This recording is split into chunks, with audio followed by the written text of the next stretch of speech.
Olá, amigos do canal Riff, meu nome é Sérgio Filho e estou aqui mais uma vez para fazer do pior ao melhor e desta vez de uma das minhas bandas favoritas, o Pearl Jam. Na 10ª posição vem o disco homônimo Pearl Jam de 2006, que é um disco um pouquinho polêmico, conhecido pela capa do abacate. Não é um disco que me agrada muito, por causa da sonoridade, da produção e tal. Eu até gosto de algumas músicas, mas ele tá longe de ser dos meus preferidos da banda. Apesar disso, nesse disco tem uma das minhas músicas favoritas da banda, que é Inside Job.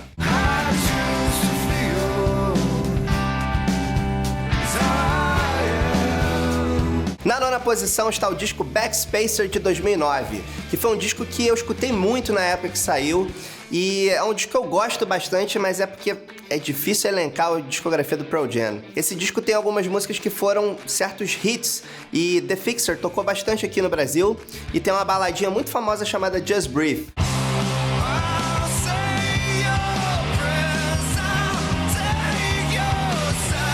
Na 8ª posição, o disco mais recente da banda até o momento desse vídeo, Lightning Bolt de 2013.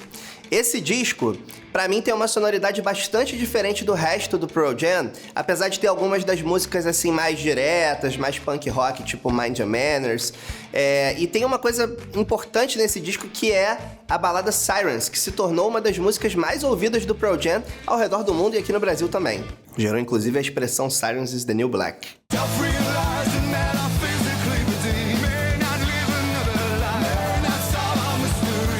Na 7ª posição, o disco Riot Act de 2002. Esse disco fez a banda passar por alguns momentos de aperto, tendo sido vaiada em shows nos estados onde Bush era a maioria.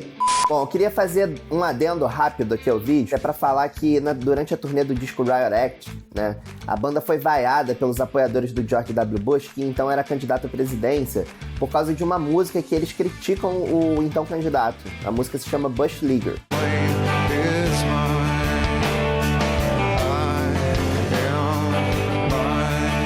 Na 6ª posição está o disco Binaural, de 2000.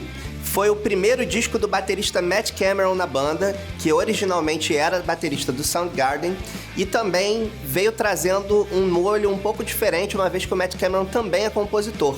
Esse disco tem uma sonoridade bastante distinta, e tá até expresso no nome, Binaural, porque usou uma técnica de gravação chamada binaural, que consiste em usar microfones colocados em um manequim para simular a impressão de se estar fisicamente presente naquela sala. Então a ideia era passar a sensação de que você, ao escutar o disco com os fones de ouvido, que você está no meio da banda tocando numa sala. Esse disco tem uma das músicas mais dark do Pearl Jam, que se chama Nothing As It Seems.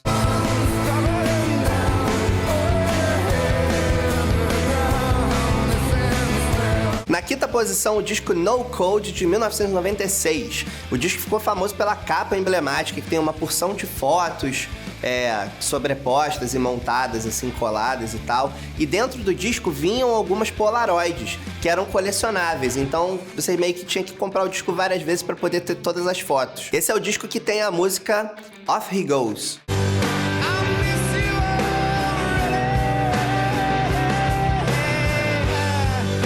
E o outro adendo é sobre o Gigaton, que foi lançado depois da gente ter gravado esse vídeo. Então eu queria falar um pouco aqui que o Gigaton é um disco muito bom, que certamente vai figurar entre os meus top 5 da banda. Tem músicas muito diferentes da banda, como Dance of the Clairvoyants, que já tinha saído antes, mas também tem umas músicas muito grunjonas, assim, tipo Quick Escape, sabe? Tem umas músicas meio influenciadas pelo The Who, que é uma tendência normal da banda já nos últimos anos, tipo Whoever Said. Então é um disco que vale muito a pena ser ouvido, e eu achei ele muito, muito bom mesmo, me surpreendeu. Na 4ª posição temos o disco Yield, de 1998, o disco que trouxe ao mundo a música Do The Evolution, famosa pelo clipe com as animações de Todd McFarlane. Esse disco trouxe também outras músicas famosas pro Pearl Jam, como Given to Fly Faithful.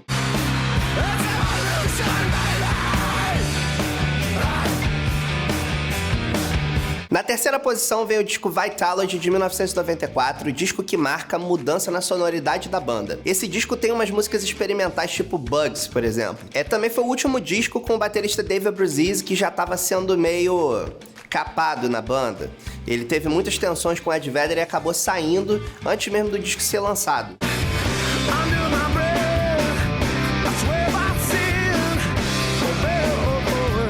Na segunda posição vem o disco de estreia do Pearl Jam, o Ten, de 1991. Disco que não precisa falar muito sobre, né? Tem um monte de música famosa aí.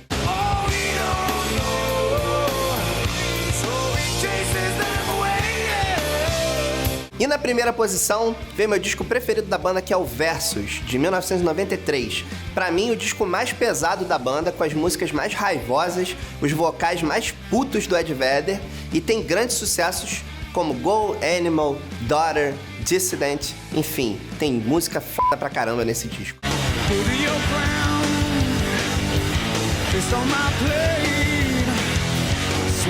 Então, se você concorda comigo ou não concorda, coloca aí nos comentários, coloca a sua lista também, faz a sua lista de preferidos do pior ao melhor do Pearl Jam. Diz aí também quais os artistas que você gostaria de ver a gente fazendo a nossa lista aqui no canal. Curte, compartilha, ativa o sininho para você ficar sabendo tudo que a gente faz aqui pelo canal Riff, que é o seu canal de música.